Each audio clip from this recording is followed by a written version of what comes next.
Pour moi, le barreau de Marseille, c'est 2400 professionnels avec de multiples spécialités, mais tous la volonté de défendre les dossiers les plus techniques comme les plus simples. Ce que je pourrais dire au sujet du barreau de Marseille, c'est que c'est un barreau nationalement atypique, qui est le 3e barreau de France en termes de nombre, mais qui pour autant est resté un barreau extrêmement proche. C'est-à-dire que tous ses membres se connaissent, se côtoient, et c'est dans ces conditions que la confraternité à Marseille reste absolument de mise. Il y a de nombreux faits qui ont marqué le barreau de Marseille. À mon sens, le plus significatif, c'est une date, le 10 septembre 1977, le jour où s'est passée la dernière exécution, la dernière peine de mort au barreau de Marseille et dans la France. 4 ans plus tard, en 81, la peine de mort a été abolie.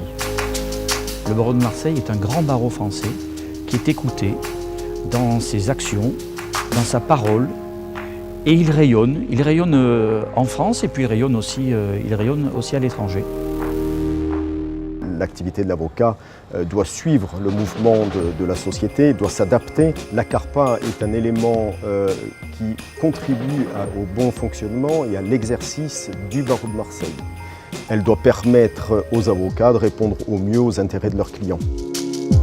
Il y a de très beaux projets qui sont en prévision, notamment un projet de formation des barreaux à distance, et notamment du barreau de Guadeloupe. Nous ferions des formations à la maison de l'avocat au barreau de Marseille, qui seraient retransmises en direct, en présentiel, pour les avocats éloignés.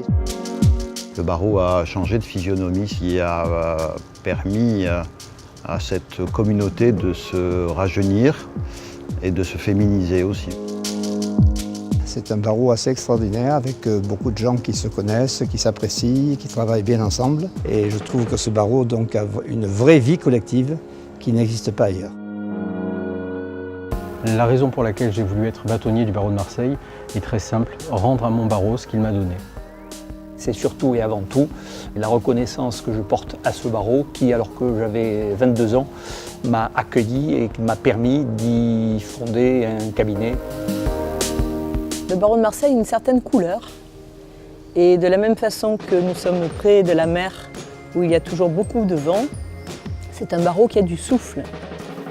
Alors, le Géodiscope, c'est un événement qui a été créé il y a 28 ans. Ça a été créé pour essayer de faire plaisir à mon barreau, de faire plaisir à ma ville.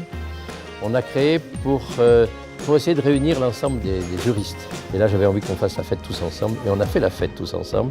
Et on a fait du sport tous ensemble dans une manifestation qui est, j'allais dire, œcuménique. C'est-à-dire, il n'y a plus de profession, on est tous ensemble et on s'amuse. Alors, si je devais résumer le barreau de Marseille en une phrase, je dirais diversité, richesse et engagement. Dans un monde qui évolue, dans une ville qui évolue, nous montrons que nous sommes un barreau puissant, fort, avec des confrères compétents qui le composent.